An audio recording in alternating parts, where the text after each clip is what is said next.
बिस्मिल्लाह वल्हम्दुलिल्लाह वस्सलातु वस्सलामु अला अफ़्ज़ल ख़ल्क़िल्लाह व अला आलिहि व अस्हाबिहि अजमईन। जी नाज़रीन किराम, आज सबक नंबर 15 है और ये सबक नंबर 15 जो है ये मीम साकिन का सबक है। यानी पहले हमने नून साकिन और तनवीन के क़वाइद पढ़े थे और आज सबक नंबर 15 है और सबक नंबर 15 जो है इसमें मीम साकिन के क़वाइद पढ़ेंगे। और अल्लाह ताला ने जो अपने महबूब अलैहिस्सलातु वस्सलाम के वसीले से ही ये सआदत और तौफीक अता फरमाई है कि ये भी हम इंशाअल्लाह अज़्ज़ व जल्ल आसान तरीके से पढ़ेंगे। मीम साकिन के बेसिकली जो हैं वो 3 क़वाइद हैं। इदगाम शफ़वी है, इख़फ़ाए शफ़वी है, इज़हार शफ़वी है। लेकिन हम इतने लंबे जो प्रोसेस में नहीं जाएंगे, आसान सा तरीका है और एक ही कायदा है।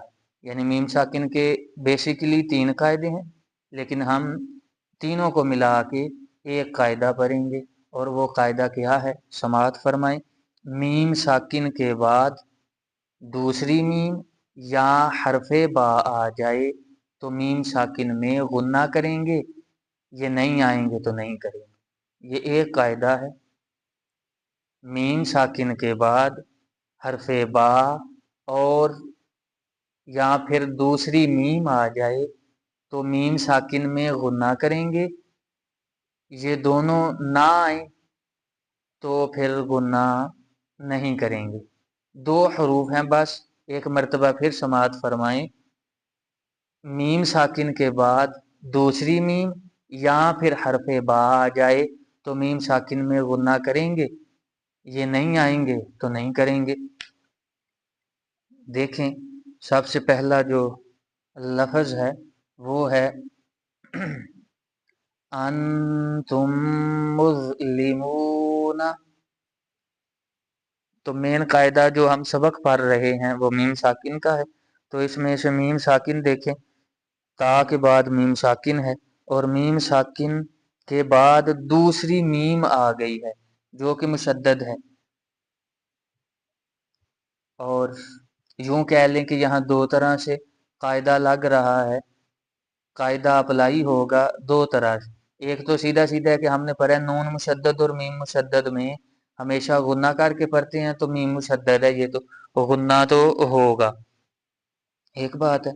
और दूसरी बात ये कि मीम साकिन का हम ये जो सबक पढ़ रहे हैं, तो मीम साकिन के बाद दूसरी मीम आ गई है तो मीम साकिन में भी गुन्ना करके पढ़ेंगे। सही है जी। मीम साकिन के बाद दूसरी मीम आ जाए तो मीम साकिन में गुन्ना करेंगे। तो अन तुम मुस्लिमूना, सही है।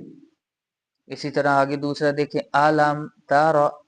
तो यहाँ पे जो मीम साकिन है इसमें गुन्ना नहीं करेंगे, क्योंकि मीम साकिन के बाद दूसरी मीम या हरफे बा आ जाए तो फिर मीम साकिन में गुन्ना होगा। इन दोनों के अलावा आएगा कोई हरफ मीम साकिन के बाद तो फिर गुन्ना नहीं होगा। तो यहाँ मीम साकिन के बाद ना तो हरफे बा है ना दूसरी मीम है, बल्कि मीम साकिन के बाद ता है, तो मीम साकिन में गुन्ना नहीं करेंगे। आलम तारा, आलम तारा। आगे है कुंतुम बिही। तो यहाँ देखें, मीम साकिन, मीम साकिन के बाद हरफ बा आ गया है, तो मीम साकिन के बाद हरफ बा या फिर दूसरी मीम आ जाए तो मीम साकिन में गुन्ना करके पढ़ेंगे। इनके अलावा कोई भी हरफ आ जाए मीम साकिन के बाद तो गुन्ना नहीं करेंगे। तो यहाँ देखें, मीम साकिन के बाद हरफ बा आ गया है तो इसलिए मीम साकिन में गुन्ना करके पढ़ेंगे। कुंतुम बिही।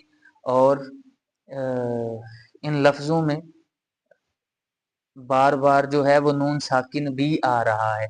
तो नून साकिन, जैसा कि मैं पहले अर्ज करता रहा हूँ कि पिछले असबाक को अजबर तरीके से, मजबूत तरीके से याद करें, ताकि फिर जब हम अगले असबाक पढ़ते हैं तो फिर हमें मुश्किल پیش نہ آئے، اور جب تک یہ مدنی قاعدہ مکمل ہو تو ہم اس قابل ہو چکے ہوں کہ جہاں جو قاعدہ لگ رہا ہے وہاں ہم اس قاعدے کو اپلائی کر سکیں، ہمیں سمجھ آئے کہ یہاں یہ والا فلاں فلاں قاعدہ ہے، نون ساکن کا ہے، تنوین کا ہے، میم ساکن کا ہے، حروف مستعلیہ ہیں جو ہے وہ تنوین کا ہے، الف اور یا کو کب نہیں پڑھنا، حروف مدہ ہو رہا ہے، یا پھر یہ حمزہ ساکن ہے تو اس کو کیسے پڑھیں گے، تو یہ ساری چیزیں ہیں۔